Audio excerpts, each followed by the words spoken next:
Hey guys, this is Somnath Mondal. Welcome to my channel. This channel is all about education.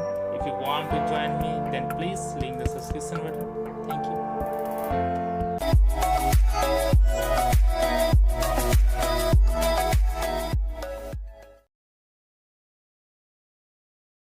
Model activity 4 first question যে পাই একটি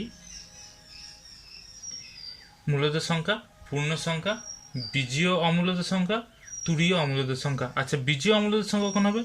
যখন x square minus 2 equals to 0, তাহলে x square equals to 2, তাহলে x equals to plus minus root 2, তাহলে এটা হয়ে যাবে বীজীয় অমূলদ সংখ্যা। তাহলে তুরীয় অমূলদ সংখ্যা কোনগুলো হবে? যদি পাই, ই ইত্যাদি অমূলদ সংখ্যা যারা পূর্ণ সংখ্যার সহগযুক্ত বহুপদী সংখ্যামালার সমীকরণের বীজ নয়। পূর্ণ সংখ্যা সহগযুক্ত বহুপদী সংখ্যামালার বীজ যদি না হয় তাহলে সেটা হয়ে যাবে তুরীয় অমূলদ সংখ্যা। তাহলে অপশান নম্বর ডি হবে যে তুরীয় অমূলদ সংখ্যা।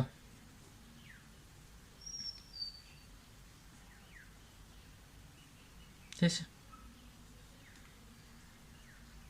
আচ্ছা, পরবর্তী কোশ্চেন বলা আছে 1 দাগের 2 কোশ্চেন, 0 এর n-তম মূল।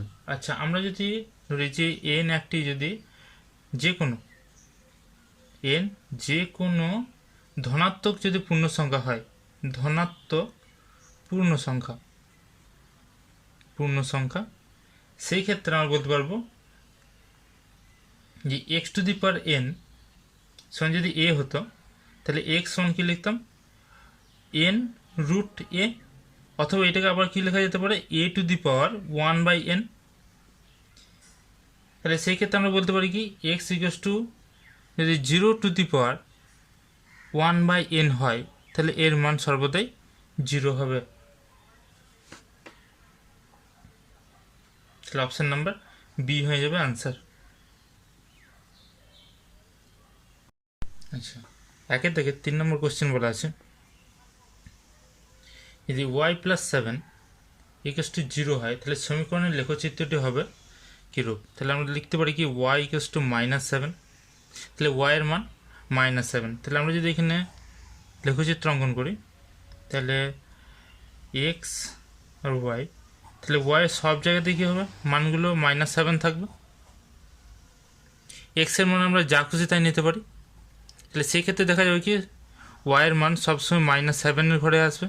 এটা যদি -7 হয়, তাহলে এই পয়েন্টে -7 আসবে এই পয়েন্টে। তাহলে অ্যাকচুয়ালি সরলরেখাটা এরূপ হবে, যেটি কি এক্স অক্ষের সঙ্গে সমান্তরাল। তাহলে এটা হবে এক্স অক্ষের সঙ্গে সমান্তরাল। তাহলে অপশান নম্বর বি, এক্স অক্ষের সমান্তরাল।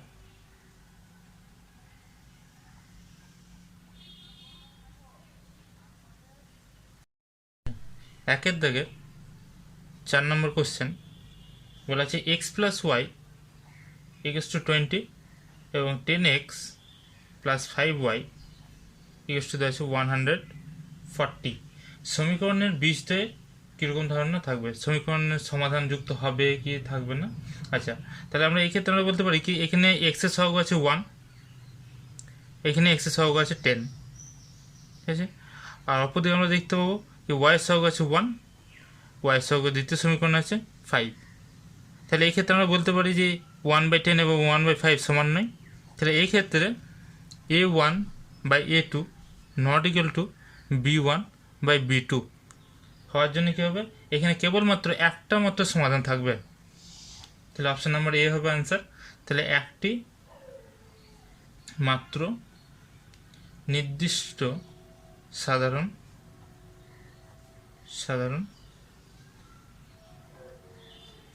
সমাধান থাকবে।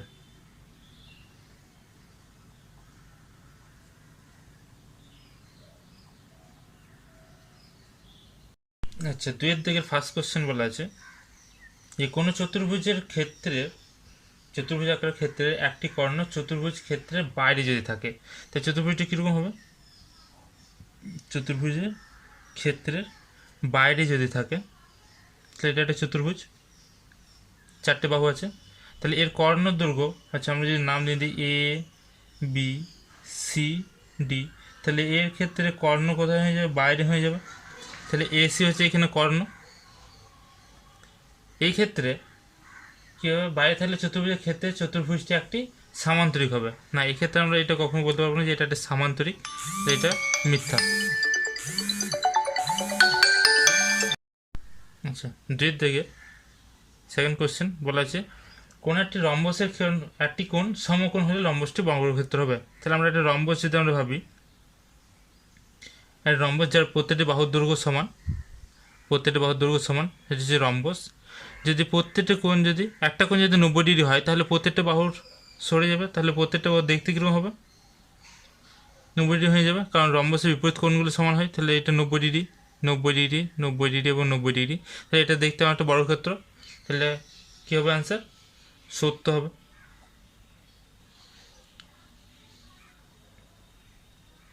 পরবর্তী কোশ্চেন 2-3 বলেছে বহুপদী সংখ্যামালায় চলের সূচক, সংখ্যামালায় চলের সূচক যে কোনো পূর্ণ সংখ্যা হবে না, যে কোনো পূর্ণ সংখ্যা হবে না। এই ক্ষেত্রে আমরা যদি আমরা বলি যে সূচক শুধুমাত্র সূচক শূন্য বা ধনাত্মক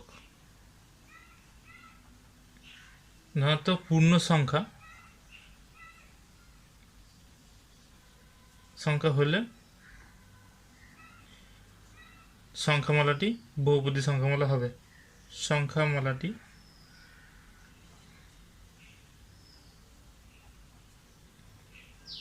বহুপদী সংখ্যামালা হবে।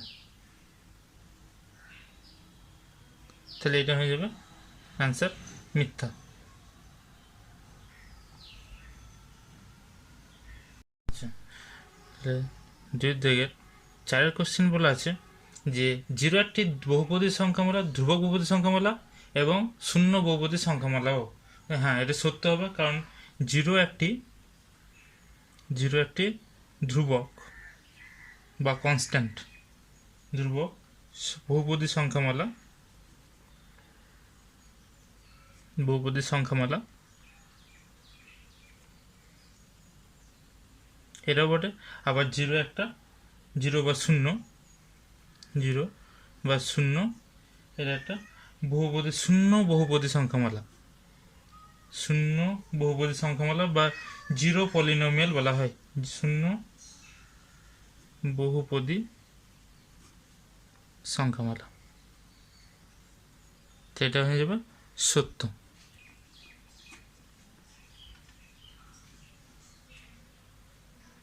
তিনের দিকে ফার্স্ট কোশ্চেন বলা হচ্ছে জি অফ এক্স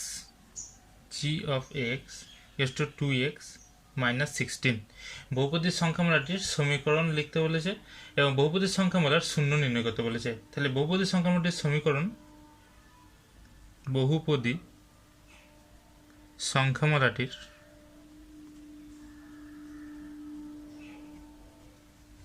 সমীকরণের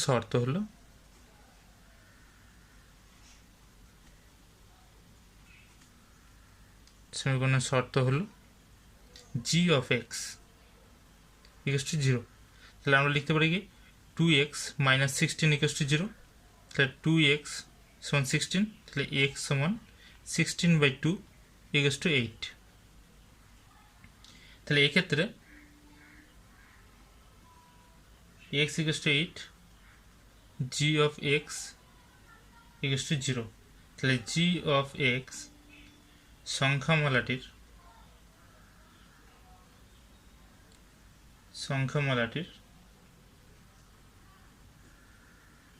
শূন্য হলো 8। তাহলে এটাই হয়ে যাবে অ্যান্সার। আচ্ছা, পরবর্তী কোশ্চেন 3 দাগের 2 কোশ্চেনটা বলা আছে যে 8x³ প্লাস 8x মাইনাস 5 বহুপদী সংখ্যামালার একটি উৎপাদক নির্ণয় করতে বলা হয়েছে। তাহলে আমরা এটা কী করতে পারি? উৎপাদকে বিশ্লেষণ করতে পারি। তাহলে আমরা কী লিখবো? এখানে -5 যেটা আছে সেটা আমরা লিখতে পারি -4 - 1। তাহলে আমরা লিখতে পারি 8x³ minus one plus 8x minus 4, তার মানে এখানে লিখতে পারি 2x তার হোল কিউব মাইনাস 1-এর হোল কিউব। আচ্ছা, এখান থেকে প্লাস যদি 4 কমন নিয়ে নেওয়া হয় তাহলে হয়ে যাবে 2x মাইনাস 1। এটা ফর্মুলা করলে হবে a কিউব মাইনাস b কিউবের formula. a cube minus b কিউবের উৎপাদকের ফর্মুলা হচ্ছে a মাইনাস b into a square plus a b plus b square. তাহলে আমরা এখানে লিখে নিতে পারি 2x মাইনাস 1 second bracket 2x the whole square plus 2x into 1 plus 1 square মানে 1, আচ্ছা, প্লাস 4 into 2x minus 1। তাহলে 2x minus 1 এখানে আছে তাহলে আমরা কমন নিয়ে নিতে পারি। তাহলে 2x minus 1 কমন নিয়েছে, তো এখানে হবে কি 2 এর স্কোয়ার করলে হবে 4x square plus 2x plus 1, আর এখান থেকে 2 যেহেতু কমন নিয়েছে তাহলে প্লাস 4 পড়ে আছে, তাহলে হবে 2x মাইনাস 1 4x square plus 2x plus 5। তাহলে এখানে 2x মাইনাস 1 হচ্ছে একটা উৎপাদক, তার মানে লিখতে পারি কি 2x মাইনাস 1 হলো একটি উৎপাদক। অ্যান্সার হয়। আচ্ছা, 3-এর দাগের 2-এরটা আমরা অ্যানাদার মেথড আমরা কি বলতে পারি, আমাদের দেওয়া আছে কি এফ অফ এক্স সমান ধরে নিতে পারি যে 8x cube plus 8x minus 5।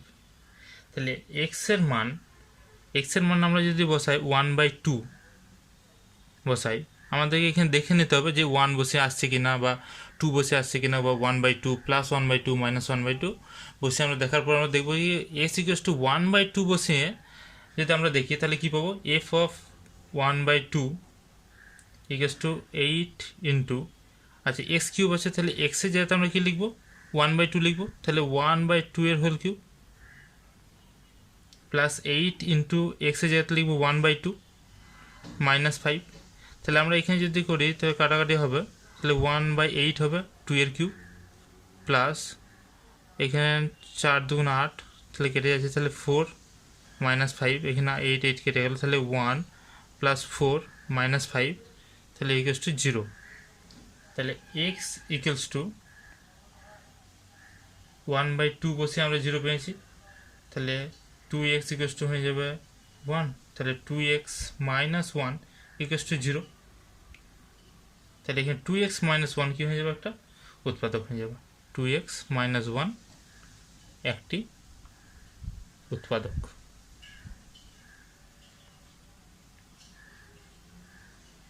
যে 3-এর দাগের 3-এর কোশ্চেন বলা আছে -2 এবং 4,6 বিন্দুটির মধ্যবর্তী দূরত্ব নির্ণয় করতে বলা হয়েছে। তাহলে আমরা যদি ধরি এ বিন্দুর স্থানাঙ্ক হচ্ছে -2, এবং বি বিন্দুর স্থানাঙ্ক হচ্ছে 4,6। তাহলে বিন্দু এ ও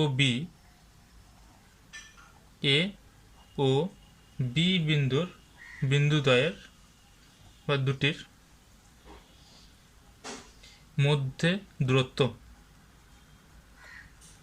আমরা কী পাবো, এ বি ইকুয়ালস টু, আচ্ছা বিন্দুদ্বয়ের মধ্যে দূরত্বের ফর্মুলা হচ্ছে যে x2 মাইনাস x1 তা whole square plus y2 minus y1 তা হোল স্কোয়ার, যেখানে x2 স্থানাঙ্ক হচ্ছে 4 আর x1 স্থানাঙ্ক হচ্ছে -2। তাহলে মান আমরা বসিয়ে নিই, তাহলে আমরা কী পাবো,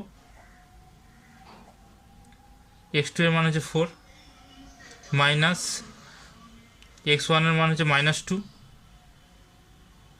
ওটার হোল স্কোয়ার প্লাস y2 এর মান হচ্ছে 6 minus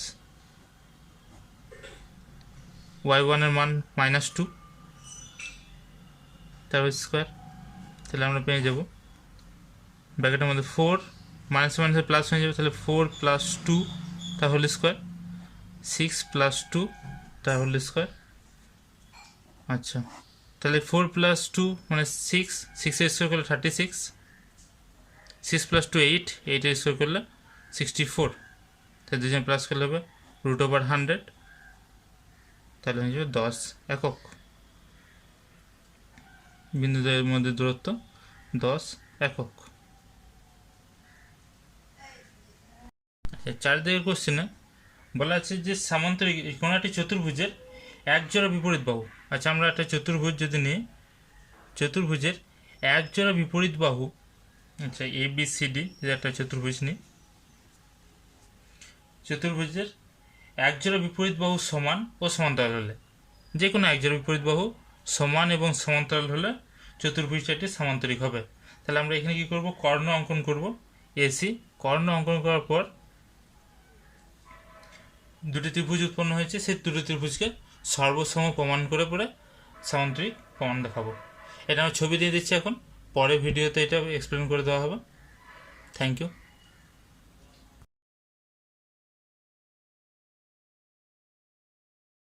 Thank you for watching this video. Please subscribe and like the bell icon.